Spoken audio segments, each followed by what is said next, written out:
तो दोस्तों आज हम पढ़ने वाले हैं कविता का पाठ सेकेंड जो कि लिखा गया है भूषण के द्वारा। इस कविता में दो पाठ हैं, पहले पाठ और दूसरे पाठ दोनों में शौर्य एवं पराक्रम दिखाया गया है, दोनों की वीरता को दिखाया गया है। पहले पाठ में छत्रपति शिवाजी को दर्शाया गया और दूसरे में बुंदेल राजा छत्रसाल जो है उनकी तलवार का व्याख्या की गई है। तो दोस्तों एक चीज़ आपको बताना है, ये देखिए प्रमुख आश्रयदाता जो है छत्रपति शिवाजी के पुत्र साहू जी और पन्ना के बुंदेला राजा छत्रसाल। तो आप फिगर में देखिए जो घिरा हुआ है शिवाजी के पुत्र साहू जी, ये शिवाजी के पुत्र साहू जी नहीं थे, एक्चुअली साहू जी थे संभाजी के पुत्र। तो देखिए छत्रपति शिवाजी के दो पुत्र थे, वो थे पहले राजाराम और दूसरे थे संभाजी।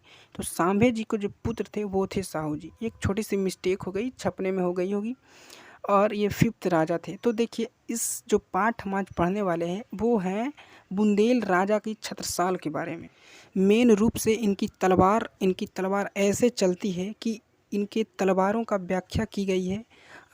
इनके जो इस कविता का जो पोएट हैं भूषण, वो ये इसमें यही दर्शाए हैं कि उनकी किस तरह से उनकी तलवार उनकी चलती है और दुश्मनों के गर्दन उड़ा देती है, दुश्मनों को नष्ट कर देती है। तो चलिए दोस्तों हम लोग चलते हैं। सबसे पहले पहली लाइन पर ये है हमारा पहला लाइन, निकसत म्यान ते मयूखें पलय भानु कैसी। देखिए दोस्तों ये है, निकसत का मतलब है निकलती है, म्यान का मतलब म्यान से जब तलवार निकलती है, मयूखें का मतलब होता है किरणें, और प्रलय भानु मतलब प्रलयंकारी तरीके से। तो देखिए इसमें यही करें, कभी भूषण कहते हैं कि छत्रसाल की तलवार म्यान से इस प्रकार निकलती जिससे प्रलयंकारी सूर्य से उसकी किरणें निकलती है।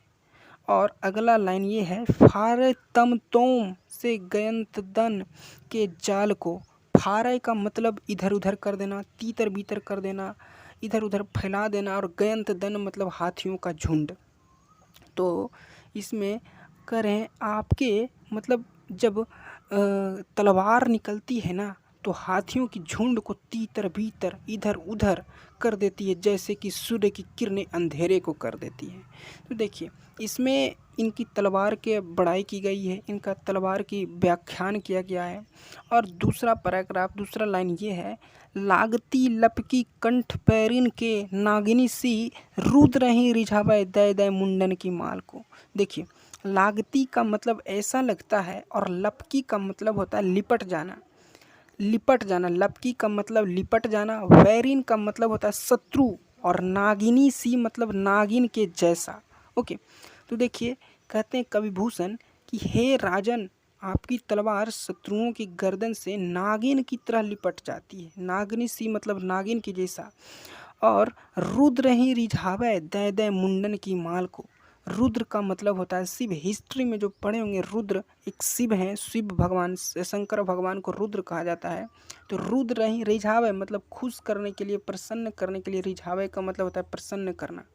तो कहते हैं और रुद्र शिव को प्रसन्न करने के लिए, खुश करने के लिए उन्हें मुंडों की माला अर्पित कर रही हैं, चढ़ा रही हैं। मतलब इनके जब चलती हैं तलवार तो शत्रुओं के इस प्रकार से गर्दन कट जाते हैं कि शिव को खुश करने के लिए उन्हें मुंडों की माला अर्पित की जाती है।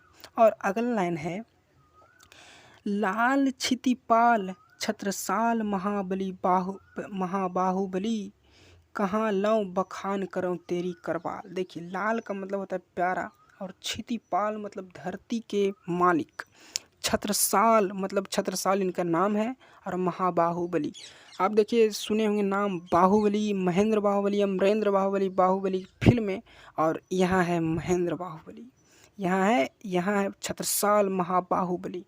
तो देखिए दोस्तों इस लाइन में ये कह रहे हैं कवि भूषण कहते हैं कि हे वीर और विशाल भुजा वाले महाराज छत्रसाल, मैं आपकी तलवार का कहाँ तक बखान करूं, कहाँ लाऊं बखान कराऊं तेरी करवाल को। मतलब आपकी तलवार को मैं कहाँ तक बखान करूं, मेरे पास शब्द ही नहीं है कि किस शब्द से आपकी बखान करूं, कितनी बड़ाई करूं, कैसे बड़ाई करूं।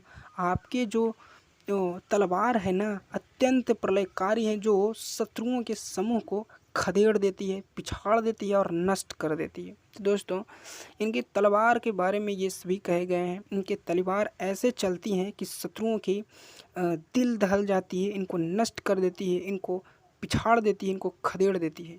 और अगला लाइन ये है और लास्ट लाइन है, प्रतिभट कटक कटीले केते काटी काटी कलिकासी किलकी कलेऊ देती काली को। प्रतिभट का मतलब होता है विशाल, मतलब कि ये शत्रु योद्धा को कहते हैं प्रतिभट। और कटक का मतलब समूह, मतलब शत्रुओं का, शत्रु योद्धा को समूह को कहते हैं। और कटीले का मतलब काटने वाला।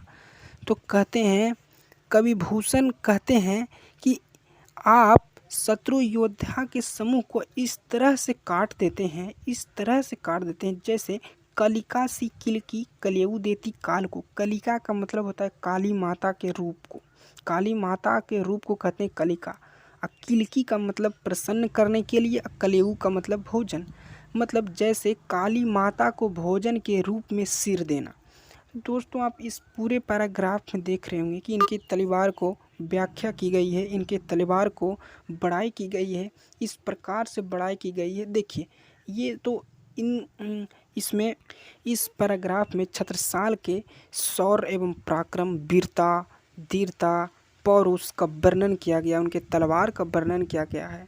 और अलग अलग तरह से उनकी प्रशंसा की जाती है। इनके तलवार को इस तरह से कहा जाता है कि बखान करते हैं कि मेरे पास शब्द ही नहीं है किस शब्द से आपकी बखान करूं। दोस्तों ये वीडियो आपको कैसा लगा आप कमेंट सेक्शन में ज़रूर बताएं। अगर आपको वीडियो अच्छा लगा हो तो लाइक करें, चैनल को सब्सक्राइब कर लें और अपने दोस्तों के साथ शेयर करना ना भूलें। दोस्तों जब तक धन्यवाद, मिलते हैं नेक्स्ट वीडियो में।